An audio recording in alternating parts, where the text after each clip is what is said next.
ये हमारे साथ अत्याचार नहीं था? क्या किसी ईश्वर को कहना नहीं चाहिए था कि भाई ये भी ईश्वर के बच्चे क्यों? लेकिन कोई नहीं आया 33 करोड़ में से, पर बाबा साहेब डॉक्टर अंबेडकर आए और बोले कि ऐसा नहीं होने दूंगा, इनको बराबरी का हक दिलवा कर रहा हूं। मंदिरों में घुसने का हक नहीं था, किसी के पास बैठने का अधिकार नहीं था। डॉक्टर अंबेडकर ने लिखित संविधान में कहा कि सब समान है। ये देश ऐसे ऐसे ऐसे नहीं चलेगा, ये देश ऐसे चलेगा। जो पढ़कर लिखकर अपनी क्वालिफिकेशन को साबित करेगा वो ही जज की कुर्सी पर बैठेगा, कोई जाति का आदमी नहीं बैठेगा। यदि आपके अंदर काबिलियत है तो आप डीएम एसपी बन सकते हो, जाति के ऊपर नहीं बनोगे। ऐसा ही है ना, आज आप डॉक्टर, इंजीनियर, वकील, जज, कुछ भी नेता, परिनेता, खिलाड़ी यदि बन सकते हो तो आप अपनी योग्यता के अनुसार बन सकते हो, जाति के आधार पर नहीं। ये अधिकार किसने दिया? डॉक्टर अंबेडकर ने दिया। और इस देश के अंदर सबसे बड़ी ताकत जिसको कहा जाता है, जिससे सरकारें तैयार होती हैं, वोट का अधिकार। उस वोट के अधिकार को किसने दिया आपको? कोई नेता आपकी गलियों में आता, नेता आपके पैर छूता? आपको क्या लगता है यदि आपके पास वोट का अधिकार नहीं होता तो नेता आपके पास आते, नेता आपसे बात करते? अरे नेताओं को तो आपकी बच्चों से भी बदबू आती है। उनके पास समय नहीं है आपके पास आने का, लेकिन उनकी मजबूरी है। किसकी बदौलत आते हैं वो आपके पास? आपके वोट की शक्ति को लेने आपके पास आते हैं। इन औरतों के पास भी आते हैं जिन औरतों को कोई पूछता भी नहीं था। पूछता क्या कोई तुम्हें? ये शक्ति किसने दी तुम्हें? वोट की शक्ति किसने दी? ये वोट की शक्ति बाबा साहेब डॉक्टर अंबेडकर ने दी। और इस शक्ति को देने के लिए डॉक्टर अंबेडकर ने जानते कितनी कुर्बानियां दी? जब 1932 में डॉक्टर अंबेडकर गोलमेज सम्मेलन लंदन में जा रहे थे, आप लोगों की बात रखने के लिए वहां मीटिंग थी और सभी अपने अपने जनप्रतिनिधि तैयार थे वहां जाने के लिए, अपनी अपनी बात रखने के लिए, अछूतों की बात रखने के लिए डॉक्टर अंबेडकर को चुना गया। डॉक्टर अंबेडकर का बेटा मरने की कगार पर था, उसको डबल न्यूमोनिया हो गया। डबल न्यूमोनिया जब बच्चे को हुआ तो डॉक्टर अंबेडकर को उसी दिन लंदन जाना था। डॉक्टर अंबेडकर अपना बैग पैक करके निकल पड़े जहाज की ओर। उनके बड़े भाई आनंद ने कहा कि बीमा तू बहुत ही कट्टर है, बच्चा मरने की कगार पर है और तू लंदन जा रहा है। तब डॉक्टर अंबेडकर ने जानते हैं क्या कहा, आपका पक्ष रखते हुए उन्होंने कहा कि मुझे मरते हुए अपने एक बच्चे की चिंता नहीं, मुझे मरते हुए इस समाज के अनेकों बच्चों की, 6 करोड़ अछूत दलित बच्चों की चिंता है, इसलिए मुझे जाना पड़ा। डॉक्टर अंबेडकर मरते हुए बच्चे को छोड़कर चले गए। आज आपको उस वोट का अधिकार दिया और उस वोट के अधिकार को हम पौए में बेच रहे हैं, लड्डू में बेच रहे हैं, साड़ी में बेच रहे हैं। ये वोट का अधिकार ऐसे नहीं मिला। इस वोट के अधिकार के लिए डॉक्टर अंबेडकर ने बेटे को खोया और आप इसके लिए पत्नी को खोया। आप इसके लिए जागरूक भी नहीं हुए। आज ही आप एक पौए के लिए किसी भी गलत आदमी की झोली में अपना अपना ताकत को डाल देते हैं और फिर वही गलत आदमी वहां बैठकर आपकी बात नहीं करता। इस देश को बनाने में आपका बराबर का योगदान है। सबसे ज्यादा मेहनत कश कौम ये है, सबसे ज्यादा मेहनत गरीब आदमी करता है और यही गरीब आदमी जब शाम को सोता है तो 2 वक्त की रोटी के लिए तरसता है। कारण क्या है? ये भगवानों के पीछे लगा है, देवताओं के पीछे लगा है, मंदिरों के पीछे लगा है, दारू के ठेकों के पीछे लगा है, लेकिन अधिकारों की मांग लड़ने के लिए कभी नहीं लड़ता। इसको कोई बताने नहीं आता। कारण ये भी है, नेता आते हैं तो केवल साल में 5 साल में एक बार आते हैं, हाथ जोड़ते हैं, निशान बताते हैं और बटन दबाना के लिए आदेश करके चले जाते हैं। उनको चिंता नहीं है आपके बच्चे मरे। आज मुजफ्फरपुर में 300 के करीब बच्चे मर चुके हैं। अस्पताल नहीं है, दवाई नहीं है, डॉक्टर नहीं है। आज बच्चे मर रहे हैं, कोई एक शब्द नेता आपका बोलने को तैयार नहीं है। किसी गरीब के, किसी अमीर के बच्चे नहीं मर रहे, वो आप जैसे गरीबों के बच्चे मर रहे हैं। क्यों मर रहे हैं वो? क्योंकि आप कभी भी दवाइयों के लिए वोट नहीं देते, आप कभी भी रोजगार के लिए वोट नहीं देते, आप कभी भी शिक्षा के लिए वोट नहीं देते, आप कभी भी जंगल जमीन के लिए वोट नहीं देते। आप वोट किसके लिए देते हो? भारत माता की जय। हम हिंदू हैं, हम हिंदू हैं। वो हिंदू का खोल पहनकर पूरे देश पे कब्जा किए हुए हैं और आपको मुसलमानों से लड़वाने का काम करते हैं। इधर मरे या उधर मरे, मुस्लिम मरे या दलित मरे, दुश्मन उन्हीं के हैं। खत्म आप में से कोई एक होना है। उनके बच्चे पे आंच नहीं आती। हमको मुस्लिम दुश्मन बताया जाता है, मुसलमान तुम्हारा दुश्मन है, मार डालो मुसलमान तुम्हारा दुश्मन है, जंग लड़ लो, देश से भगा दो, ऐसा कर दो वैसा कर दो। लेकिन इन कमीनों से कोई पूछे, जब डॉक्टर अंबेडकर पानी की लड़ाई लड़ रहे थे तो तुम ये कहते थे कि अछूत पानी नहीं पिएगा, और एक मुसलमान ने ही पानी पीने के अधिकार में साथ दिया, तो तब तुम कहां मर गए थे? इस देश के अंदर जो औरतें आज जो बेटियां पढ़ रही हैं, ये पढ़ाई का कोई देवी सरस्वती का वरदान नहीं है।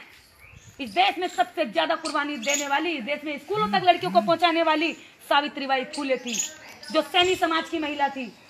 सावित्रीबाई फुले ने आजीवन में बच्चे पैदा नहीं किए। सावित्रीबाई फुले पढ़ी पहले, उनके पति माली जाति के थे और उनका दोस्त पंडित था, लेकिन जब ब्राह्मण की शादी हुई तो किसी ने देखा, अरे सैनी समाज का आदमी हमारी शादी में चल रहा है, नहीं नहीं नहीं नहीं नहीं, अछूत है ये, इसको बाहर निकाला जाए वरना बारात नहीं चढ़ेगी। जब उन्हें बाहर निकाला तो ज्योतिबा फुले लौट कर जा रहे थे, अपमान का घूंट पीकर उन्होंने कसम खाई कि मैं इतना पढ़ा लिखा, मैं इतना ज्ञानी, मैं इनसे ज्यादा पढ़ा लिखा, और ये आदमी मुझे इसलिए निकाल रहे हैं क्योंकि मेरी जाति छोटी है, मेरे ज्ञान की कोई कदर नहीं है। इस समाज को बताना पड़ेगा, जब मेरे जैसे पढ़े लिखों के साथ ऐसा हो सकता है तो मेरा समाज तो अनपढ़ है, अशिक्षित है, भोला है, सीधा है, उसके साथ क्या क्या होगा। उन्हें चिंता आई, जब उन्हें चिंता आई तो उन्होंने ये देखा कि समाज को कैसे सुधारा जाए, तो सुधारते सोचते सोचते रात भर उन्होंने इस निष्कर्ष पे पहुंचे कि पहले महिलाओं को सुधारा जाए, क्योंकि बच्चों को संस्कार देने वाला पुरुष नहीं माँ होती है। यदि बच्चे को अंधविश्वासी बनाना है तो माँ को अंधविश्वासी बना दो, बच्चा किसी को बताने की जरूरत नहीं पड़ेगी, बच्चा अंधविश्वासी बन जाएगा।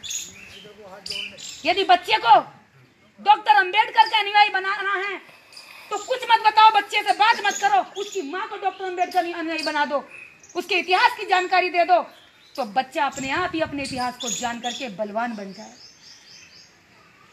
तो डॉक्टर अंबेडकर बाद में है, उनसे पहले सावित्रीबाई फुले, ज्योतिबा फुले की पत्नी। ज्योतिबा फुले ने कहा कि मैं तो इन महिलाओं में जा नहीं सकता। उन्होंने अपनी पत्नी को तैयार किया, उनको पढ़ाया लिखाया, तैयार किया, बोले कि जाओ सावित्री, तुम इन महिलाओं में जाकर के इनको पढ़ाने का काम करो। जब सावित्री जाती तो औरतें गोबर फेंकती, औरतें अपमानित करती, ए आई है सावित्री, छोड़ दिया फूले ने इसको हमारा टाइम बर्बाद करने के लिए, ए सावित्री हम अपनी बच्चियों को पढ़ाने नहीं भेजेंगे, इतनी देर तेरे साथ टाइम मारेंगे, तेरे साथ माथा मारेंगी, इतनी देर में गोबर थाप लेंगी, इतनी देर में रोटी सेक लेंगी। सावित्री को अपमानित करके भगा दिया जाया करता, लेकिन सावित्री ने हिम्मत नहीं हारी। सावित्रीबाई फुले जब घर पहुंचती तो बहुत बार रोती, उस अपमान के घूंट को पीकर घर में रोती, रोटी सेकती जाती और रोती जाती। तब ज्योतिबा फुले आते तो पूछते कि सावित्री क्या हुआ, कि समाज के ताने तुझके सुनकर तुम रो रही हो, तुम दुखी क्यों हो रही हो, इस समाज के तानों से तुम दुखी क्यों हो रही हो सावित्री। सावित्रीबाई फुले का जवाब सुनोगे तो आपकी रूह कांप उठेगी। सावित्रीबाई फुले ने जवाब दिया कि फुले, मैं इसलिए नहीं रो रही कि ये मुझे अपमानित करते हैं, मैं तो इसलिए रो रही हूँ कि ये अपने अपमान को किस दिन पहचाने। मैं इसलिए नहीं रो रही कि मुझे गाली देती हैं, मुझे भगा देती हैं, मुझे पागल कहती हैं, मैं तो इसलिए रो रही हूँ कि अभागी महिलाएं अपने भाग्य खोलने के लिए कब तैयार हों, कब शिक्षा का मार्ग पहचानेंगी, कब ये मंदिरों को छोड़ करके शिक्षा के स्कूलों में, विद्यालयों में पैर रखेंगी। और जिस दिन ये ऐसा करने लगी उस दिन मैं समझूंगी कि मेरा जीवन सफल हो गया। सावित्रीबाई फुले ने आज से 100 साल पहले ये बात कही, 150 साल पहले, और आज फिर एक माँ चाहती है कि मेरी बेटी स्कूल में जाकर पढ़ाई करे। ये किसका विचार है? ये स्कूल किसके लिए तैयार किए गए? आप लोगों के लिए तैयार किए गए, और किसी देवी देवता ने नहीं, सावित्रीबाई फुले ने तैयार किया। लेकिन मंदिर में बताया जाता है, स्कूलों में बताया जाता है कि सरस्वती माता शिक्षा की देवी है। जिसके पास कोई डिग्री नहीं, जिसने कहीं कोई पढ़ाई नहीं करी, उसको हमारे माथे पर थोप दिया गया। सावित्रीबाई फुले ने इस देश के अंदर जो त्याग बलिदान दिया उसको हम नहीं जानते। हम तो काली मैया को जानते हैं, हम दूसरी देवियों को जानते हैं। डॉक्टर अंबेडकर ने वोट के लिए शरीर पर अच्छा कपड़ा पहनने के लिए 6 जेब आज कपड़ों में लगी हैं, और हर जेब में पैसा निकलेगा। ये जेब यहाँ तक बनाने के लिए, यहाँ तक बैठाने के लिए, कुर्सियों तक लाने के लिए अपने बच्चे की कुर्बानी दे दी, अपनी बीवी की कुर्बानी दे दी। तो डॉक्टर अंबेडकर के बारे में ये महिलाएं नहीं जानती, लेकिन जिस भोले ने किशन ने कुछ नहीं करा, उस भोले किशन के गीत गाएंगी और उसकी पूजा अर्चना में लगी रहेंगी। तो तुम्हारा बेड़ा गर्क कैसे नहीं होगा बहनों? कैसे नहीं होगी बर्बाद तुम? कैसे तुम्हें अधिकार मिल जाएंगे देश के अंदर? भाई तुम्हारी लाइन ये है, तुम्हारा मकान ये है, और तुम मकान की बगल वाली नाली पे कब्जा करके बैठे हो। तुम्हें मकान पे कब्जा कैसे मिल जाएगा? तुम्हारे कब्जे की बात बताती हूँ। इस देश के अंदर एक वोट तुम्हारा है, एक वोट टाटा, बिरला, अंबानी और प्रधानमंत्री का है। जितना हक टाटा, बिरला, अंबानी का है, इतना ही इस देश की प्रत्येक संसाधन पर आपका भी बराबरी का हक बनता है। लेकिन आप ये लड़ाई कभी भी नहीं लड़ पाते हो, क्योंकि आपको फुर्सत नहीं है कांवड़ लाने से, क्योंकि आपको फुर्सत नहीं है दारू में झूम जाने से, आपको फुर्सत नहीं है आपस भाई भाई में लड़ जाने से, आपको फुर्सत नहीं है अगर बगल वाला बढ़ रहा तो उसकी टांग खींच जाने में। आप दूसरे ही काम में लगे हुए हो, तो आप कब लड़ोगे अपनी लड़ाई हक की? ये कब तक ये बच्चों को तैयार करोगे? इन्हें पैदा करके हम डीएम पीएम बनाने के लिए तैयारी नहीं कर रहे, मजदूर तैयार कर रहे। यदि हमने 4 बच्चे पैदा किए आज की डेट में, तो हमने 4 मजदूर तैयार कर दिए और नेताओं के लिए 4 वोट तैयार कर दिए, पर अपने लिए हमने कुछ भी नहीं किया। ये हमारे समाज की सच्चाई है। इसे जितना जल्दी हम समझेंगे, इतना जल्दी तरक्की की ओर जाएंगे। यदि मेरी एक बात भी झूठ हो तो आप बताना, बताओ कौन पिता यहाँ ये कह सकता है सीना ठोक के कि मैं अपने बेटे को IAS बनाना चाहता हूँ और मेरे बच्चा वो तैयारी कर रहा है? बताओ कितने लोग बैठे हैं यहाँ से? ताऊ आप रो रहे हो मेरी बातों से? ताऊ बहुत देर से रो रहे हैं। ताऊ सीने में दर्द है ये।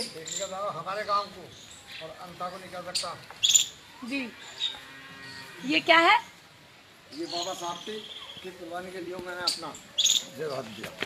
देखिएगा, ये मैंने सरकार में जाकर उधम सिंह नगर में मांग करी।